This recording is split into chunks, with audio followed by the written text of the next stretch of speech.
आतापासून Mumbai water tanker असेल सगळे टँकर रस्त्यावर झाले, चालू झाले. मोर्चेकडे काकांनी 2 वेळा मध्यस्थी करून आम्हाला चांगली हेल्प केली.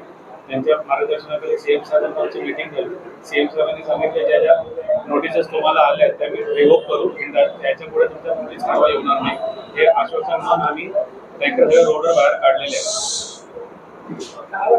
संप होता, संपामध्ये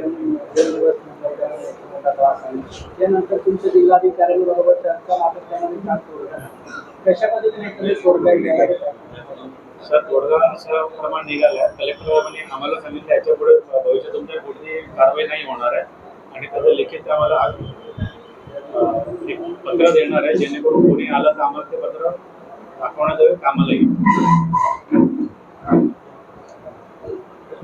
President Ayush. It was very successful. Like we have got a very good help from Yotilan also, who has really helped us out to get CM price.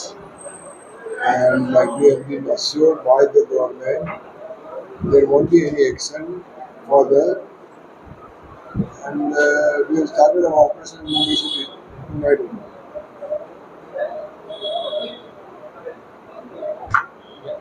Mumbai water tanker association से मुकुल शर्मा, हमें आश्वासन दिया गया है हमारे मुख्यमंत्री सीएम साहब से, देवेंद्र फडणवीस जी से, कि आपके ऊपर भविष्य में कोई कार्रवाई नहीं की जाएगी, आपके वाटर टैंकर्स पे कोई भी पेनल्टीज और आपके जो भी नोटिसेस आए वो नोटिसेस को रिवोक किया जाएगा. और हमें कलेक्टर के साथ भी एक मीटिंग दी गई है और वहाँ पे भी आश्वासन दिया गया है कि आपके ऊपर कोई कार्रवाई नहीं की. और ये जो कार्रवाई हो रही थी उसका मध्यस्थता हमारे एमएलए श्री मुर्जी पटेल काका उनके थ्रू सीएम द्वारा हुआ था और हमने इस साथ ही अपना टैंकर का बिजनेस स्टार्ट किया और स्ट्राइक कॉल्ड ऑफ की. मुर्जीबाईंना धन्यवाद करेन. मागच्या वर्षी सुद्धा असंच हे प्रकरण घडलं होतं, तेव्हा मुर्जीबाईंनी स्वतः पुढे येऊन कलेक्टर आपलं मुंबईचे म्युन्सिपल कमिशनर भूषण गगराणी साहेब यांच्याकडे आमच्या पूर्ण टीमला नेलं होतं, त्यांची वेळ घेऊन, आणि त्या जे प्रकरण होतं आमचं त्याला मार्गी लावलं होतं. आता परत एकदा आमच्यावर जेव्हा संकट आलं तेव्हा परत एकदा मुर्जीबाई पुढे आले आणि मुर्जीबाईंनी सीएम साहेबांचं जी वेळ घेऊन आम्हाला वेळोवेळ तिकडे पोचवलं आणि लवकरात लवकर या जे काय प्रकरण होतं त्याला मार्गी लावायचा प्रयत्न केला. परत कलेक्टरशी पण वेळ घेतलं, परत कलेक्टरांकडे पण आम्हाला नेलं, कलेक्टरांशी पण बोलणं आमचं झालंय. आता आम्हाला ही आशा आहे की आता परत मुर्जीबाई या विषयासाठी आम्हाला परत तुमच्याकडे यावं लागणार नाही, कारण हे आता आम्ही इकडे समजतो की लवकरात लवकर याला सेंट्रल गव्हर्नमेंटकडनं चांगलं जे प्रपोजल आम्ही दिलंय त्याला उत्तर देऊन हे संपवायला येणार.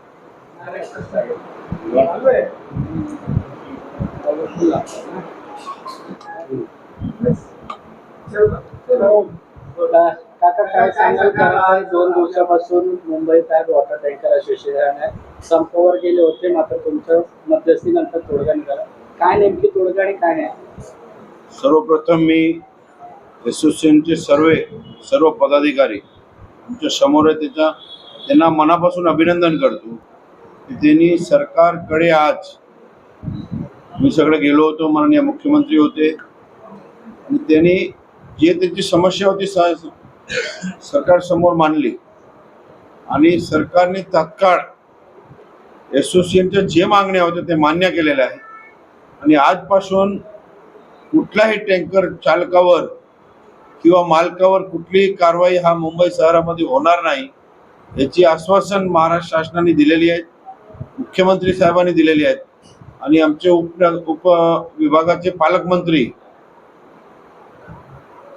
कलेक्टर साहेब सर्व हा टँकर असोसिएशनच्या मागे खंबीरपणे उभा राहिलेले आहेत. याच्यानंतर असोसिएशनवर कुठलाही त्रास होणार नाही, कुठलीही नोटीस जाणार नाही, याची काळजी नक्की प्रशासन म्हणून आम्ही घेऊ आणि आतापर्यंत जे जे नोटीस आलेले आहेत ते मागे घ्यायचे काम हा महाराष्ट्र शासन करतील असा विश्वास माननीय मुख्यमंत्री महोदय माननीय कलेक्टर महोदयांनी आज असोसिएशनला दिलेला आहे आणि म्हणून असोसिएशनने आतापासून आपला संप मागे घेत आहे आणि सुरकडीत मुंबईकरांना टँकरद्वारे जे काम चालू आहे ते पूर्ण सुरू होईल. खरं तर 2 दिवसापासून संपावर गेले होते त्यांच्या मागण्यासाठी, यासाठी काही मुंबईकरांना जे पाणीचा तुटवडा आणि त्यांच्याकडे त्रास जाणवला. मात्र काल देखील कलेक्टरकडून बैठका झाला होता, त्यामध्ये तोडगा निघाला नाही. कशा पद्धतीने एकंदरीत आश्वासन देण्यात आलं आणि त्याच्यामध्ये तोडगा निघाला आणि काय काय तोडगा त्यांच्यासाठी जे नोटिसेस वगैरे तुम्ही म्हणत आहे यापूर्वी सुद्धा आले होते, दुसऱ्यांदा ते आंदोलनावर पुन्हा गेले, पुन्हा भविष्यात येईल असा काय तोडगा निघाला? बघा, 1 वर्षाआधी असं एक परिस्थिती आली होती तेव्हा तत्कालीन महानगरपालिका आयुक्त भूषण गगराणी साहेबांकडे मीटिंग झाली होती आणि तोडगा निघाला होता.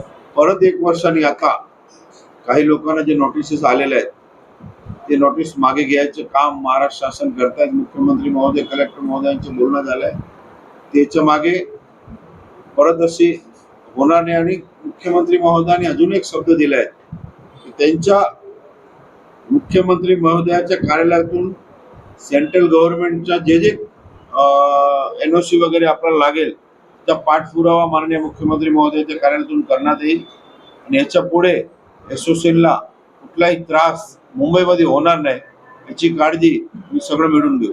आजपासून सर्व संपावर गेलेले टँकर्स पुन्हा रस्त्यावर उतरले आहेत. 100% आतापासून उतरलेले आहेत म्हणून मी असोसिएशनचे सर्व पदाधिकाऱ्यांचे मनापासून अभिनंदन. ओके. धन्यवाद.